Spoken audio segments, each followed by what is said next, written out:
Ito mga idol, wala tong pilitan. Inalok ko nga sir ng second hand, ayaw din niya. Bago ang gusto niya.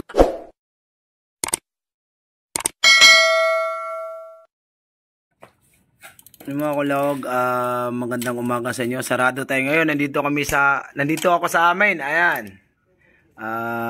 Si boss dumayo sa atin. Boss, taga saan ka boss? Cavite po. Anong issue ng motor mo? Anong narinig mong hindi maganda? May medyo lagatik sa head. Pag padaan-daan, minsan meron, minsan wala. Minsan wala. Si boss, taga Cavite ka no sir? Ayan, ito ang natakbo nung motor ni boss. Para malaman ng lahat. Kasi minsan nagbabase tayo sa takbo. Kung pwede nang i-refresh o hindi. Ayan. Ito yung natakbo nung kay sir. 9,000 lang. 613. Bakit ko binuksan? Kasi mga idol, ganito yan. Itong kay boss, pag ganitong takbo, minsan pinapauwi ko talaga. Dahil nga napakabata pa. Itong kay sir kasi, ang problema nito ay wala sa cam. Ayan, black cam. Wala yan dyan. May aayusin tayo dito sa head niya.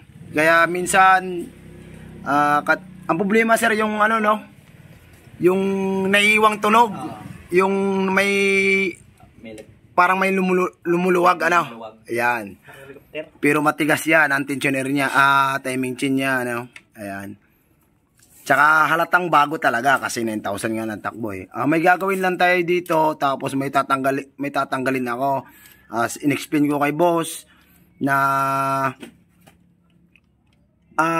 gagawin ko ang lahat na mawala na yung tunog na yon. At tsaka hanggat maaari wala siyang bibilhin kasi nga bata pa. Hindi ko na sasabihin sa inyo kung anong gagawin ko. PM nyo na lang ako, lalo na sa mga malalayo na kadalasan ay may nalagitik, mga bagong motor. Ito, inulit na naman. Meron na naman ganito. Ayan si sir, hindi siya mapakali dahil boss, saan ang uwi mo sir? Cavite po. Di, yung ngayong Pasko. Sa Bohol. Ayan, Bohol si sir. Ngayong Paskong ito at saka napakalayo. So ngayon, nung binuksan ko, nakita ko ang black cam. Sabi ko, inalo ko siya kung gusto mo ng white cam. Sabi niya palitan. Itong mga idol, hindi ko pinipilit talaga ang customer dahil pag walang sira, hindi ko naman talaga papalitan. Sabi ni sir, palitan na. Kasi sabi ko naman sa'yo boss, di ba? Pag okay, okay pa. Pero sinabi ko sa kanya, ang black cam lang. Ang problema lang sa black cam, wala yung problema sa tunog. Hindi naman yung totoo eh. Ang problema sa black cam, hindi ko alam kung kailan ang tagal. Darating din ang panahon o buwan o ilang takbo ba, nabibigay talaga siya. Kumbaga wala siyang kasiguraduhan kung kailan ang tagal. Kaya ito inalok namin sa kanya. Okay naman kasi unang-una malayo nga ang tatakbuhin para sigurado tayo. Ayan, white cam na ang pinalit natin.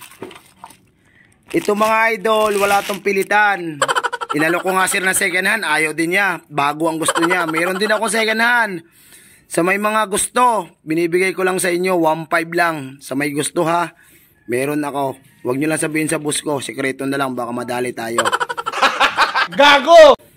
Yun lang mga kulaog, kakalasin lang namin to, tapos PM na lang ninyo ako kung anong ginawa ko. Kasi pag sinabi ko, makikita ng iba, baka malaman nila kung anong ginagawa ko. Kaya secret na lang ano. Mamaya update ko kayo mamaya. Tapos sir, ganito, kung sakasakaling may tutunog, babalik ka sa akin. Wala tayong kakalikutin dyan sa hindi na natin bubuksan ano. Libre yun. Ayan, tapos dumayo nga si sir dito. Sabi ko nga kung kaya niya sa ibang araw sana at naulan, ngayon lang ang bakante niya. Siyempre dahil dumayo si boss, bibigyan natin ng magandang discount sa labor. Hindi ko na sasabihin sa inyo, basta gagawa natin yung paraan na hindi malulugi si sir, kahit ako na ang lugi. Yun lang mga kulawag na, mamaya update ko kayo. A few moments later. Yung mga kulawag, okay na ang motor ni boss. Dumayo sa ating galing Cavite. Ayan si sir. Boss, okay na? Okay na. Kaso nga lang, meron kang hindi na banggit sa akin no? Okay. Meron pang isang tunog na kakaiba mga kulaog. Hindi naman siya lagitik. Ang problema, natanong ko si sir ay parang iba ang parang hindi lato-lato ang kanyang sinasabi sa akin. Ngayon naalis ko na, naayos na namin. Ang binili niya cam lang at saka yung langis. Ang problema, naglato-lato pala. Pagka lato-lato ang problema mga idol sa motor nyo, palit lang kayo ng tappet. Wala nang ibang papalitan kundi shims tappet lang. Okay na yan. Yun na mga kulaog, no? Pwedeng sumubok. Pag hindi gusto, lipat sa iba. Maraming salamat.